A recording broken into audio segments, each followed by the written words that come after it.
All right, welcome back to another episode of a deep dive into Find a Joint Friday. Today we're going to do a hand cut slot dovetail. I'm going to use some purple heart and red oak for this one.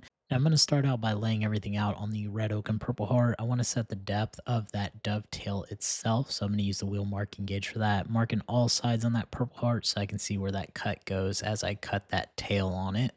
The red oak just needs a mark for how deep that dovetail is going to sit, so that tells me where to stop chiseling. And I marked center on the purple heart as well as on the red oak. This gives me a good line to go off of, so I can still line these up even after I cut those dovetails, because the dovetail is going to be narrower than what the purple heart is right now. I laid out the width of the tail on the edge of the purple heart, and I'm using this Cat's Moses magnetic dovetail jig. It's already set to the right angle, so I can just snap my saw to it and I don't have to worry about laying out the right line or anything like that. In hindsight, I would probably just lay it out instead of using the jig, because the jig is tall enough and the saw is short enough to where it won't cut all the way through this dovetail in one go.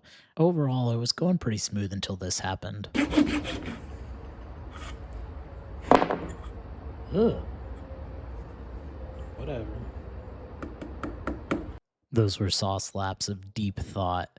So what happened is this purple heart is really slick and this Cat's Moses jig is really slick as well. So they were just kind of sliding back and forth and I totally missed my line. Luckily it was to the outside and I was able to recut it to the inside to the line that I initially marked. Add to the fact that I wasn't exactly having the best grip strength that day and it just wasn't happening. So I put a Bessie clamp on that jig and it seemed to hold it in place well enough. I also kind of scored it with the saw before I put the jig on there and it set in place and cut a lot better that way.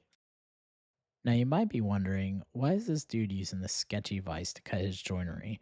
And the answer is, you wonder too much. But also, I am actually building a new workbench that's going to have some work holding on it, along with a vise for woodworking.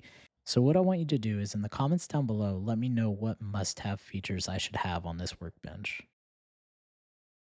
When cutting out these shoulders on these dovetails, a good practice is to cut from both sides whenever you get close to the end. That way, you're not overcutting one side or the other of the joint and ending up with ugly saw marks in your finished product. Now, you might be wondering why the inside of this wood isn't purple like the outside, and that's because Purple Heart's kind of a weird wood. It starts out a light brown, and then as it gets exposed to air and oxidizes, it turns this purple color. And over time, it'll actually turn like a chocolatey or purplish brown color. This kind of makes it a little bit of a challenging wood to work with because if you have to repair it or do any kind of sanding to it, it changes that color a little bit and it can make it look a little bit uneven. So, definitely something to keep in mind if you decide to work with it yourself. Now, one thing I'm doing here is adding a third shoulder to the bottom side of this dovetail. It was something mentioned in the book to dress up the bottom side in case the socket cut isn't exactly flat or perfect. This will cover up any kind of irregularities. It's a really cool idea, and I definitely like it. We'll use that on some future projects for sure. So I cleaned up any kind of irregularities on that third shoulder with the chisel to get everything nice and flat and then moved on to the socket. So the socket's the piece that's going into this red oak. That's what that dovetail is going to sit into. I went ahead and scored that middle mark with the marking knife so I could line up that dovetail right in the center and then traced around that dovetail itself. This is why you typically want to cut the dovetail first so that you can use it as a template to trace around and create where that socket needs to go.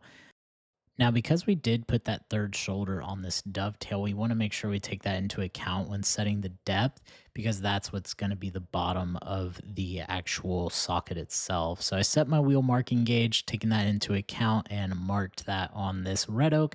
And then I just shaded everything in that needed to be removed with a pencil so that I don't screw up and cut to the wrong side or cut away too much. And because this socket doesn't go all the way across, you can't really use your saw to cut all the way through, but you can cut at kind of like a 45-ish angle through there. And if you make a bunch of curve cuts with your saw, you can just pop out those pieces with your chisel, and it definitely cuts down on all the material that you're going to have to chisel away otherwise. These chisels I'm using in my shop now are from Zenwu Toolworks. They are super sharp and really durable. I actually tested the edge on these chisels after I was done cutting this socket, and they still slice through paper like a razor. They're pretty economically priced as well for the quality that you get. If you're interested in picking yourself up a set, I'll leave a link down in the description below. Now, I am by no means a professional with chisels, but the best way I found to clear out this waste without getting too crazy with it was cutting down around the perimeter of the socket and then coming in across the grain and just kind of scooping out those pieces and scraps. And it seemed to work pretty well. Now, the moment we've all been waiting for, the glue up. Gonna use some of that Boss Dog OG to glue this together. Gonna slather up that socket, put a little bit on that tail as well. As you can see, I've already brought my finger to the party, so I'm gonna keep using it to spread out this glue. It's probably worth mentioning that I did test fit this before I was ready for glue up just to make sure it all fit, because this isn't the time that you want to find that out. I also used way too much glue on this, as usual. It looks like a little wig on that dovetail. Nothing a paper towel can't fix. Once I wiped up my wasted dollars, I brought in that Bessie clamp to clamp up this joint and just make sure it doesn't go anywhere while it dries. And now we wait. All right, that's enough waiting. Bringing in that wood daddy to help finish this one off. Gonna rub that oil on like a bodybuilder getting ready for a show. And without further ado, here's those beauty shots.